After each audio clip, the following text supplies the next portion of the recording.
Alors écoutez, vous l'avez compris, on vit toujours ce que vous vivez, ça se passe comme ça, il y a un grain sur le Havre. Bon, ça arrive. 4 saisons dans la journée, on y a droit quand même. Un petit grain de rien du tout. Oh, on n'est pas du sucre.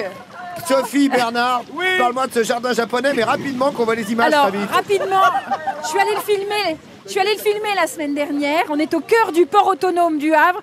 Allez-y, jardin japonais ici, c'est presque incroyable. Ouais. Le port du Havre a son jardin secret, au vrai sens du terme, posé au beau milieu des immeubles et des bassins, comme une oasis, une bulle d'oxygène un peu isolée, volontairement. On ne fait pratiquement pas de publicité sur le jardin du Havre, puisque c'est un jardin qui appartient au port. Ce n'est pas un jardin public, ce n'est pas non plus un jardin religieux, c'est un jardin qui appartient au grand port maritime du Havre. Comme dans tout jardin traditionnel japonais, un tukube s'offre à nous dès l'entrée. Tukube veut dire s'agenouiller en nippon, pour se purifier avant une visite zen. Ici, on va rencontrer bien sûr tous les symboles avec les symboles de la culture japonaise, mais on va aussi rencontrer les symboles qui, si vous voulez, qui signifient le lien très fort qui existe entre le port du Havre et le port d'Osaka. Ah oui, j'ai oublié de vous préciser que ce jardin de 2000 m² est un cadeau du port d'Osaka du Japon au port du Havre, en présage d'une entente cordiale et commerciale. À proximité de ce tukube, eh bien, vous avez une lanterne qui date du XVIIIe siècle. Alors cette lanterne, dans le jardin du Havre, bien sûr, va symboliser la lumière divine qui va nous accompagner pendant la visite, mais elle symbolise aussi l'enrichissement culturel et la découverte des deux mondes, c'est-à-dire Osaka et le Havre. Dans un jardin zen, l'histoire commence avec un filet d'eau, assimilé à la naissance d'un enfant.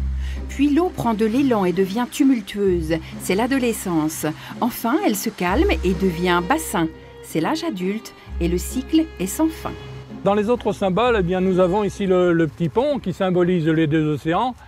On a l'océan Pacifique et de l'autre côté, on a l'océan Atlantique. L'océan Pacifique, l'océan zen et l'océan Atlantique, l'océan turbulent. Le bassin et les allées qui l'entourent sont en forme de S, comme sagesse. Rien n'est droit. Tout doit être courbe, doux pour le regard. Côté végétation, d'origine japonaise bien sûr, la taille est spéciale, en nuages, en boule ou par transparence pour laisser passer la lumière. Voilà le résumé d'un jardin japonais tout en relief, beau toute l'année. Lorsque vous êtes sur la bosse, vous êtes dans la turbulence et lorsque vous êtes dans le creux, vous êtes dans la sérénité. C'est un havre de paix. Effectivement, un havre de paix au pays du soleil levant, comme par magie, ici toujours. aussi. Et Voilà. là, on a un petit rayon de soleil, c'est vrai, qui arrive. Et c'est vrai que ça fait du bien, ça nous sèche un peu. Alors, les Normands connaissent très peu ce jardin, pourtant il est ouvert au public par groupe seulement en semaine, puisqu'il appartient au port autonome du Havre. Donc il est vous juste derrière, tu m'as dit. Il est là derrière, au milieu des immeubles, le long des bassins. De l'extérieur, il ressemble à rien du tout, mais quand on y entre, je vous assure, c'est un vrai havre de paix. Et Sophie, les végétaux résistent bien aux embruns ?